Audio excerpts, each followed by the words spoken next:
Good morning, students. Today we'll start with the explanation of the new chapter, Nelson Mandela.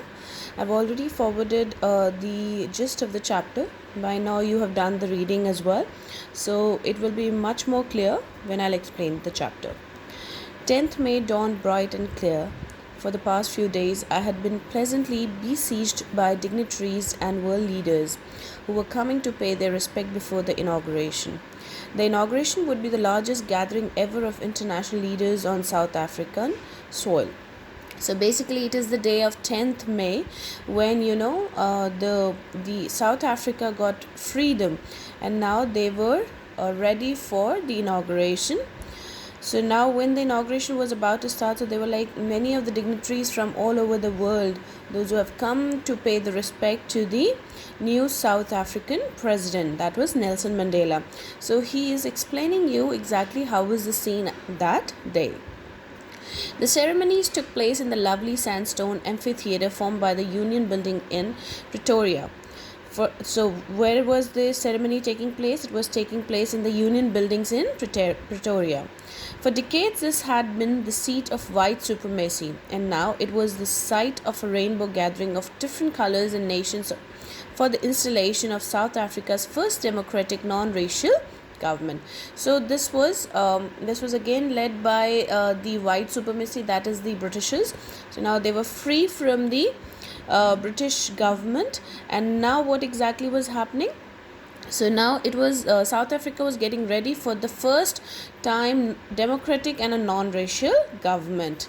On that lovely autumn day, I was accompanied by my daughter Zenani.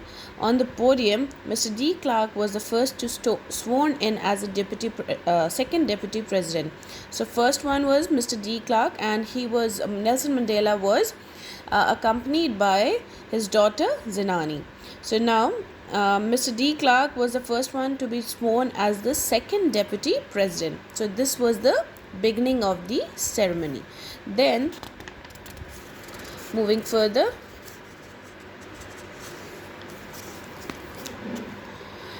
then Thabo Mbeki was sworn in as the first deputy president. When it was my turn, I pledged to obey and uphold the Constitution and to devote myself to the well-being of the Republic and its people. To the assembled guest and the watching world, I said. So this I said is the entire, the part of his speech that he spoke. So after Mr. De Klerk, who was that was Thabo Mbeki, who was to be sworn as the first deputy president, and after him, that was the turn of Nelson Mandela. And after when he stood there to take the pledge and to obey and uphold the Constitution and to devote himself to the well-being of the Republic and its people. So while pledging, he said that today, all of us do, by our presence here, confer glory and hope to newborn liberty. Out of the experience of an extraordinary human disaster that lasted too long, must be born a society of which all humanity will be proud. So now he's explaining that, white supremacy had actually given us long bad days, but now it will be our humanity that will be proud that we after the long lasted kind of disaster, it will be our society that will be newborn society formed of non-racial government. We who were outlaws not so long ago have today been given the rare privilege to be host of the nations of the world on our own soil. So now he's saying that where we were just captured as the slaves, now will be the host to our own nation. We will serve our own nation with the pride.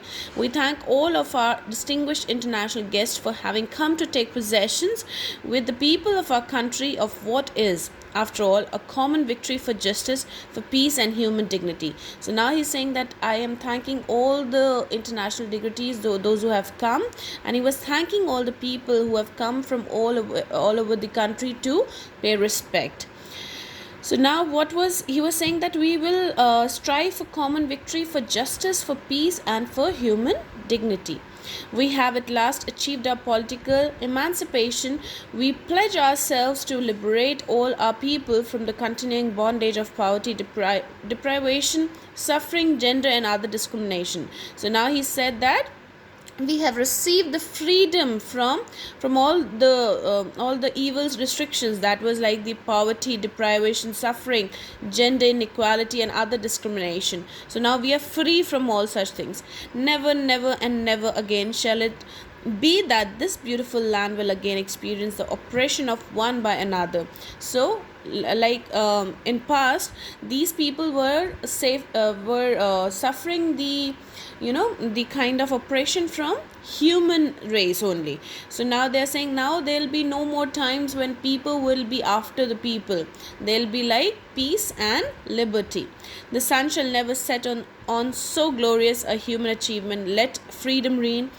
God bless Africa. So he is saying that the sun shall never set on the glorious on a human achievement. Now we have achieved something called that we are free from all the racial discrimination, and let freedom reign. Now let the freedom speak it for itself. God bless Africa. So now moving further, a few moments later we all lifted our eyes in awe as a spectacular array of South African jets, helicopters, and troop carriers rode in perfect formation over the Union building. So now this was the scene of the Pretoria buildings, Union buildings, Pretoria, because that was at the time of the inauguration. There was a beautiful, impressive display and attractive display of the South African jets and helicopters, which were paying respect to the new liberty that has rose that day. It was not only a display of a pinpoint precision and military force, but a demonstration of the military's loyalty to the democracy, to a new government that had been freely and fairly elected. So it was not only the display, but actually they were paying it was a loyalty to democracy. So they were showing that yes, we will be loyal to our new democratic form of government. Only moments before, the highest generals of the South African Defence Force and police, their chests bedecked with ribbons and medals from days gone by, saluted me and pledged their loyalty. So it was like, few minutes before, what really happened, the South African Defence Force and the police, who were like the medal winners of that particular time, so now they saluted him and pledged for their royalty. And there were like days when these people used to capture Nelson Mandela for fighting for the revolutionary parties. There was a time when he was put up into the jail, because many a times he was caught by these people, these only English people, because many a times he used to fight for the freedom. So now this was the day when he was being appreciated by all these officials. I was not unmindful of the fact that not so many years before they would have had saluted but arrested me. So now he's mentioning that today they are saluting me, but there were times when they used to arrest me. Finally, a chevron of Impala. Chevron is a pattern in the shape of V, okay, of Impala jets, left a smoke trail of the black, red, green, blue, and gold of the new South African flag. So you must have seen it even here also on the day of Republic Day or probably Independence Day, when they like parades. So there's a beautiful display of the jets exactly the same way. So in the V shape there was a kind of a jet display. Okay, the day was symbolized for me by the playing of our two national anthems after the visions of the white singing Noski Sikhele, that is I Africa, and the black singing Die Stem, the old anthem of the Republic. So now when the swanning was taking place, there were like two national anthems which were being played. One which was sung by the old white people, and the other one by the blacks, the Africans. Although that day neither group knew the lyrics of the anthem that they once despised, they would soon know the words by heart. So now definitely none of the people were really sure how to sing the national anthem, because they were slaves. They were not made learn that thing by heart. But thought in himself that yes, there'll be one day when these people would be familiar and thorough with this national anthem. On the day of the inauguration, I was overwhelmed with the sense of history. In the first decade of the 20th century, a few years after the bitter Anglo-Boer War, and before my own birth, the white-skinned people of South Africa patched up their differences and erected a system of racial domination against the dark-skinned people of their own land. So he's saying that when I actually think about it, it was the decade of the 20th century, after the Anglo-Boer War, when before even my own birth. So before Nelson Mandela was born, before that, these white people had overtaken the supremacy in Africa. So now he says that the structure they created formed the basis of one of the harshest and most inhuman societies the world has ever known. Now, in the last decade of the 20th century and my own 8th decade as a man, that system had been. So now he's just going into the past. It was actually when he became the president, so he was just going into the flashback and thinking that how inhuman these people were. So it is, even if I explain to you in the words, it would be much more clear, because you already have read about how these white supremacy had really dealt their inhuman society in our India as well, how they ruled India. So he's thinking that particular time, overturned forever and replaced by one that recognized the rights and the freedoms of all people regardless of the color of their skin. So now basically he's thinking that you all know that apartheid is one of the racial discrimination which was faced by the people of Africans just because of their skin color. So because they were black, so they had to feel, they had to suffer, they had to really face what kind of inhuman society could actually do to them. That day had come about through the unimaginable sacrifices of thousands of my people whose suffering and courage can never be counted or repaid. I felt that day, as I was on so many other days, and that I was simply the sum of all those African patriots who had gone before me. That long and noble line ended and now began again with me. I was pained that I was not able to thank them, and that they were not able to see what their sacrifices had wrought. So basically he's thinking to all the patriots, the African patriots, those who have actually laid their life for this freedom. So there were many revolutionaries, there were many reforms that were taken place, like in India we had a lot of freedom fighters. Exactly the same way, there were many freedom fighters in Africa, those who have actually fight for their freedom, but now there were no more. So now basically he's just paying the respect that it's all because of all these people. So these are all the people, those who have written and named here. So it's all because of them that the freedom was bought today. The policy of apartheid created a deep and lasting wound in my country and my people. All of us will spend many years, if not generations, recovering from the profound hurt. But the decades of the oppression and brutality had another unintended effect, and that was that it produced the Oliver Tambos, the Walter Sissolas, the Chief Luthulias, the Yusuf Dadus, the Bram Fishers, the Robert Sobuquis of our time. So these are actually the name of the people who really fought for the freedom of the country. So he's saying that it is all just because of their deep and lasting fight for the freedom have bought us this freedom today. But I want to thank them, but I actually cannot, because they are no more alive. Men of such extraordinary courage, wisdom and generosity that their like may never be grown again.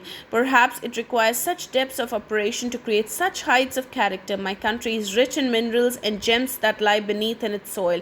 So he mentions that my country is rich in minerals, but what I have known for its greatest wealth and its people, finer and truer than the purest diamonds. So you all know that South Africa is famous for its diamonds, for its minerals. But he says that my country is rich of courage, wisdom and generosity, and instead of it is rich in minerals, its richness lies in more of people rather than in minerals. It is from these comrades in the struggle that I learned the meaning of courage time and again. I have seen men and women risk and give their lives for an idea. I have seen men stand up to attacks and torture without breaking, showing a strength and resilience that defies the imagination. I learned that courage was not absence of fear but the triumph over it. The brave man is not he who does not feel afraid but he who conquers that fear.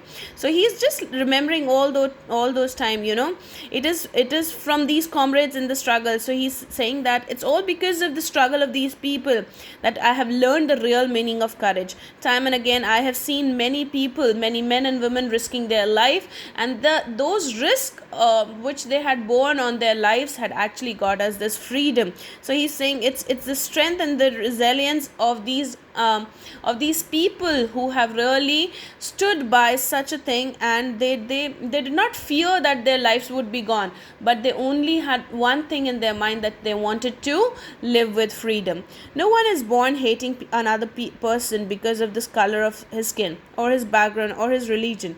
People must learn to hate. So he says that people are not taught by birth that this is the color of the skin and we should hate the people. It's actually in our society when we teach a little child that this color should be hatred.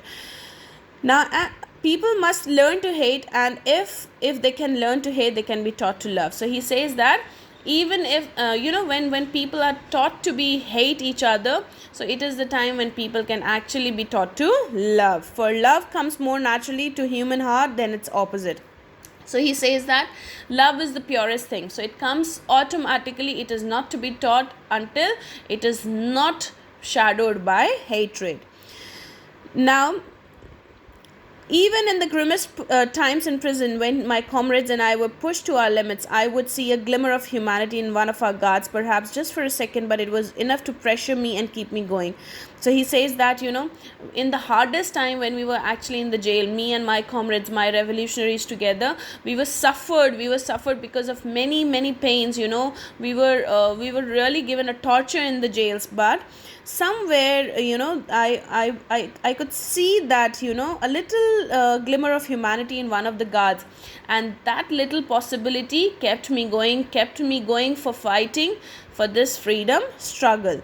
So man's goodness is a flame that can be hidden but never extinguished. In life, every man has twin obligations. This is a very important thing here. Please listen to it. In life, every man has twin obligations to his family, to his parents, to his wife and children. He has an obligation to his people, its community, his country. So he talks about two obligations. He says that when you come to the life, you have got twin obligations. One is towards your family, towards your relatives, the immediate members of the family, and one is towards your society and towards your community. In a civil and human society, each man is able to fulfill those obligations according to his own inclination and abilities. But in a country like South Africa, it was almost impossible for a man of my birth and color to fulfill both of those obligations. So he said that, because of my color, I could not fulfill any of my obligations nicely. Because if I was to take care of my family, I was forgetting my country, and if I was taking care of my country, I forgot my family. In South Africa, a man of color who attempted to live as a human being was punished and isolated. In South Africa, a man who tried to fulfill his duty to his people was inevitably ripped from his family and his home and was forced to live apart, and a twilight existence of secrecy and rebellion. So you see, either of the things, when he was just trying to attempt living for his family, he was being punished and isolated. Exactly when he was trying to fulfill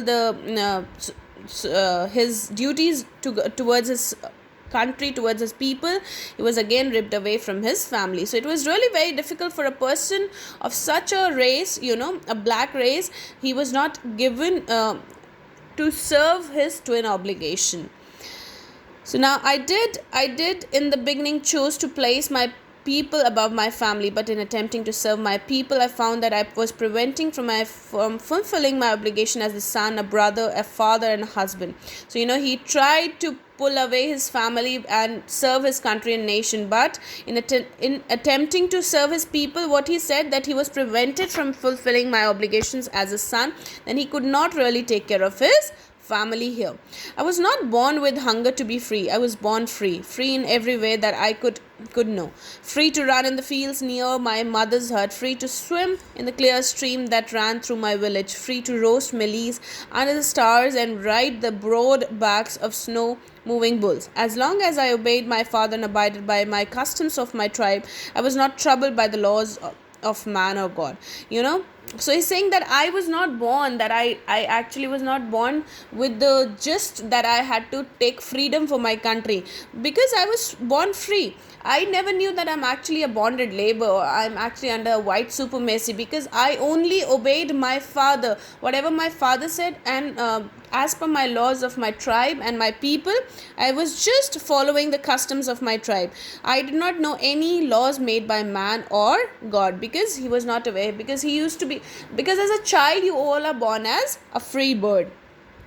It was only when I began to learn that my boyhood freedom was an illusion, when I discovered as a young man that my freedom had already been taken from me, that I began to hunger for it. So when he grew, when he came into his teenage, or probably a little a later age, then he realized that yes, I am not free. I am actually a deprived of person.